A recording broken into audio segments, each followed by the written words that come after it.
Ouattara. Monsieur Ouattara, président de la République, doit à Koulibaly, ancien président de l'Assemblée nationale, de l'argent. Mais comme il aime vivre avec la fraude et dans la fraude, il a écrasé la justice. Vous parlez du président de la République, hein? Mais je parle du président de la République. Mais je suis en train de vous donner les éléments et jusqu'à présent, vous avez l'air de ne pas comprendre la gravité de ce qui se passe en Côte d'Ivoire.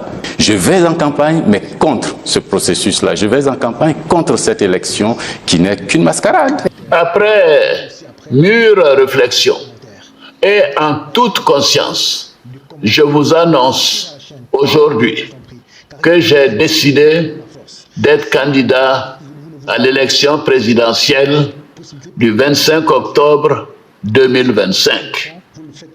Oui, je suis candidat parce que la constitution de notre pays m'autorise à faire un autre mandat et ma santé le permet. Je suis candidat parce que notre pays fait face à des défis sécuritaires, économiques et monétaires sans précédent, dont la gestion exige de l'expérience. Si vous décidez de ne pas vous présenter à l'élection présidentielle, tel est votre choix, mais pourquoi inciter les Ivoiriens à ne pas remplir leur devoir civique? Madame, quand il y a un processus de vote, il y a le oui, il y a le non et il y a l'abstention. Ouattara va en campagne en disant « Votez pour moi, ne votez pas pour Koulibaly, allez voter quand même ». Moi, je vais en campagne en disant « Ne votez pas pour Ouattara, ne votez pas pour Koulibaly, ne votez pour personne, n'allez même pas voter. » Donc vous faites le monopole de l'abstention finalement. Donc même si on sait qu'il n'y a pas eu d'engouement particulier pour cette campagne électorale, vous vous appropriez en quelque sorte l'abstention. Alors la question, c'est de savoir pourquoi il n'y a pas d'engouement. L'homme politique n'est pas un inventeur. Ce n'est pas un génie qui vient avec la nouveauté. C'est celui qui est à l'écoute de la population. Si Ouattara écoutait la population, il n'aurait pas organisé cette élection. Il aurait su que sa cote de popularité est au plus bas et alors qu'il aurait fallu discuter avec les hommes politiques. Mais lui a tiré la leçon inverse. Comme ma cote de popularité est au plus bas, je vais faire de la campagne de communication pour dire à tout le monde que je suis le meilleur, je suis le plus grand, j'ai fait de grandes choses. Personne n'y croit, mais alors il faut que je verrouille autour de moi pour passer en force. Il a verrouillé le PDCI, il a verrouillé l'opposition et puis il fait un passage en force, c'est ce que je refuse. Mais à l'issue de l'élection du 25 octobre prochain, si l'abstention était très élevée, qui serait gagnant? Le peuple de Côte d'Ivoire. Ah bon? Oui. Et c'est le peuple de la Côte d'Ivoire qui va gouverner la Côte d'Ivoire pendant les 5 prochaines années? Le peuple de Côte d'Ivoire est souverain. Oui.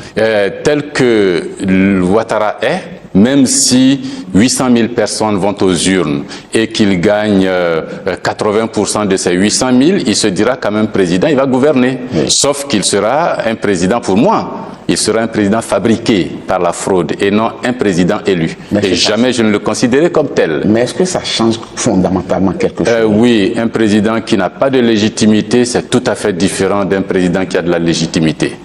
La grande différence est là. Le président qui est choisi par le peuple, même s'il gagne à 51%, a beaucoup plus de poids qu'un président qui est élu à 90%, mais par un peuple terrorisé, un peuple apeuré, un scrutin truqué, des électeurs qu'on paye et qu'on oblige à aller voter. Mais qu'est-ce que ça vous apporte, in fine, s'il est réélu, que ce soit avec un taux de participation impressionnant ou non, il sera toujours élu président de la République? Madame, moi, je fais partie de cette génération d'Africains qui ne se contentent pas des fonctions des hommes politiques. Ce qui m'importe, c'est la mission des hommes politiques. Notre mission, c'est de travailler à l'expression du suffrage. Et ce suffrage-là, c'est la voix du peuple. S'il gagne, qu'est-ce que ça apporte? Ça va affaiblir la démocratie. Si l'abstention l'emporte, ça va renforcer la démocratie. Le principe démocratique est très important, très très important. La démocratie, ce n'est pas que les élections. C'est le consentement que la population donne à un système et une façon de vivre en communauté. Si vous forcez cette communauté pour vous asseoir à sa tête et lui imposer votre desiderata, vous serez certes président, les gens vont vous craindre, mais personne ne va vous respecter parce que vous ne serez pas digne de respect. Alors, parlons maintenant des 100 millions de francs CFA alloués à chacun des candidats. Oui. D'abord, qu'est-ce que vous pensez de ce geste? Je ne sais pas s'il faut dire du président de la République ou de l'État de la Côte d'Ivoire, le montant de cette allocation. Il Il y a deux aspects là-dedans.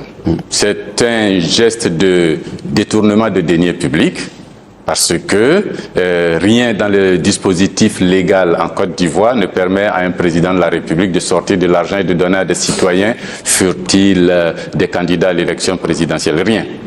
Il y a le budget, il y a les procédures pour sortir de l'argent, et le président qui distribue de l'argent comme ça, c'est déjà du détournement. Mais vous dites détournement, donc ça veut dire quelque part que vous, qui avez accepté de prendre ces 100 millions de francs, vous êtes complice donc de détournement vous allez trop vite en besogne. Oh non, mais vous allez trop vite en besogne. Le deuxième aspect, c'est l'acte de corruption. Le président de la République, comme il distribue à chacun de ses directeurs locaux de campagne 100 millions de francs, dans la foulée et l'ivresse de cette victoire fabriquée, il se dit, mais tous ces gars qui se battent contre moi là, je vais leur donner aussi 100 millions de francs, sans aucune base juridique. Ça, c'est les deux premiers aspects. L'autre qui va vous intéresser, c'est que ça a été présenté comme un financement exceptionnel de l'État de Côte d'Ivoire aux candidats. Bien sûr, tout le monde est revenu rapidement là-dessus parce que c'est faux. La loi dit qu'il y a un financement exceptionnel pour les candidats, mais ce financement exceptionnel n'arrive qu'une fois les résultats des élections présidentielles connus. Les fonds doivent être inscrits au budget connu. C'est le millième du budget de l'État. Une fois que c'est inscrit, une commission est mise en place pour gérer ces fonds, pour financer et les partis politiques et les candidats à l'élection présidentielle l'année où il y en a. Et c'est seulement après la publication des résultats que les candidats qui ont eu 10% au moins bénéficient d'un remboursement des 20 millions qu'ils ont posés. Vous digressez un peu, M. Koulibaly. Non, je digresse pas. Je suis en train de vous expliquer. Si vous comprenez bien le mécanisme, vous allez pouvoir poser les questions adaptées. Ils ont les 20 millions. Ils sont purement adaptés. Et puis, après, il y a la part forfaitaire, complémentaire qu'on leur ajoute en fonction du nombre de candidats qu'ils ont obtenus. Mais ces fonds ne sont versés que 3 mois après le résultat des élections. Pourquoi Ouattara, lui, prend dans la caisse et distribue? Mais pourquoi accepter? J'arrive. Pourquoi accepter? Deux choses. Premièrement, Monsieur Ouattara doit à Monsieur Koulibaly de l'argent. Monsieur Ouattara? Monsieur Ouattara, président de la République, doit à Koulibaly, ancien président de l'Assemblée nationale, de l'argent. Mais comme il aime vivre avec la fraude et dans la fraude, il a écrasé la justice. Vous parlez du président de la République, hein? Mais je parle du président de la République. Mais je suis en train de vous donner les éléments et jusqu'à présent, vous avez l'air de ne pas comprendre la gravité de ce qui se passe en Côte d'Ivoire.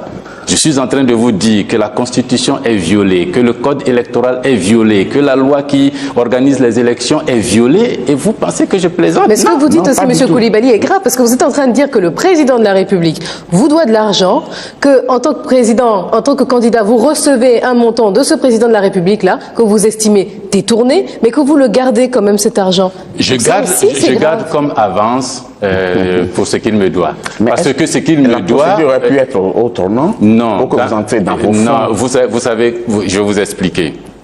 Le président Ouattara a dit que le jour où il a été élu, le mandat de l'Assemblée nationale est terminé. Ce qui est illégal. Je lui ai fait savoir que c'était illégal. Il m'a dit non, qu'il s'en foutait. Je l'ai poursuivi en justice. Et un juge d'Abidjan, courageux, a eu le soin de dire oui, Mamadou Koulibaly a raison. Si on suit la loi et la Constitution, l'État lui doit son argent. Mais pour la première fois dans l'histoire de la Côte d'Ivoire, la décision est prononcée par la justice, le procureur fait appel.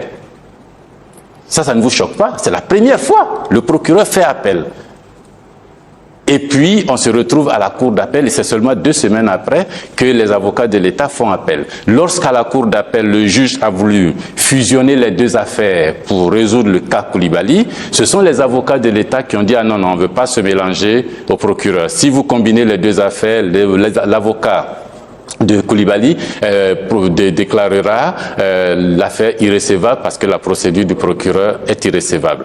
Et les 2 appels n'ont pas été fusionnés. Le juge d'appel a pris le dossier. Ça fait 2 ans que le dossier n'est plus ressorti. Et vous pensez que c'est correct ça? Et donc vous êtes prêt à tout pour récupérer cet argent? Vous nous dites que vous ne connaissez pas la provenance de ces fonds, mais vous êtes quand même prêt à les accepter. Lorsque vous avez affaire à quelqu'un qui ne respecte pas la loi, et qu'il vous doit votre argent, vous courez après, il ne paye pas, et qu'un jour, il vient vous déposer un chèque sous les yeux, mais j'ai sauté là-dessus, j'étais le premier, je lui ai dit, mais Dieu merci, c'est mon argent, j'ai pris, j'ai encaissé. Une question, et si demain, dans la suite de la procédure engagée, on vous payer l'argent qu'on vous devait. Mais voilà, quand j'ai pris l'argent, j'ai déclaré que c'était une avance sur ce qu'on me devait. Si demain, la justice et l'État de Côte d'Ivoire, le président Ouattara décidaient, bon, tout compte fait, Koulibaly, il a droit à une secrétaire, on va la lui donner. Il a droit à un garde du corps, on va le lui donner. Il a droit à un chauffeur, on va donner. On va lui faire le rappel de ce qu'on a confisqué et bloqué et gelé. Alors en ce moment, je lui dirais, bon, très bien, faisons des falcons ce que j'ai reçu. Mais cette aide-là, justement, ça crée quand même une certaine confusion parce qu'il y a 3 catégories de personnes aujourd'hui dont la pensée n'est pas la même. D'abord, il y a certains qui ont empoché les fonds et les ont gardés, on continue par faire campagne. La deuxième catégorie, c'est les gens qui ont pris et qui se sont dit, non, je ne veux plus être candidat, et ont retourné le chèque à l'État.